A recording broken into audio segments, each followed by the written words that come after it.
I think this is one of the hardest things to do, and it does require, in my personal opinion, a strong system of governance, that the city has to take charge of the process. It has to lead the process. It cannot, especially in fast-growing cities, simply allow the private sector to take the lead and do what it likes, because the result will be deleterious for everyone, including the developers themselves, who will find that their developments are less valuable than they otherwise would have been. But I think a good process of planning, as evidenced in Singapore, but also in a number of European cities, such as Freiburg in Germany, or Amsterdam in the Netherlands, or Stockholm in Sweden, brings the developer in, but makes it very clear that the city is in charge of the overall parameters, the scale, massing, mixture of the development.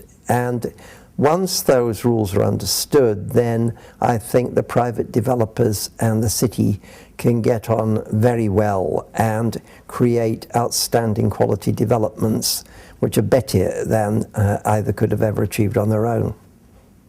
Well, cities are very complex places, and I don't think anyone can provide good solutions to the entire city. Different aspects of society really play different roles.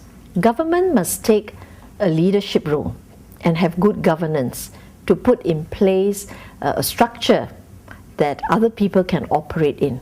All right.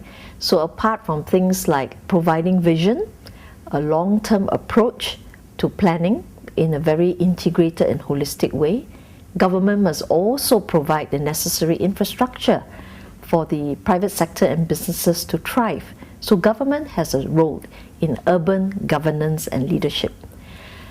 Now, in terms of the private sector, they always bring to the table two things: great ideas and concepts for businesses, and also the economic resources to help development to take place. All right? And civil societies, of course, always contribute ideas from different interest groups, and they represent the community to tell the government as well as even businesses what they want. So I think when you can combine these three elements together, then you are able to implement good plans and to really make the city better. In my opinion, that depends on the cultural situation of the city. Cities, for instance, in North America, has different culture of cooperation between different components of the society. In Europe, it's totally different. In Asia, it's different. To give you some examples, in Europe, we have a very much top-down organization, in which the governance of cities belong to the public authorities, and they take the responsibility of planning the city, organizing different aspects of the society, and then when everything has been defined, they invite the private sector to continue, and the civil society organization are not very strong.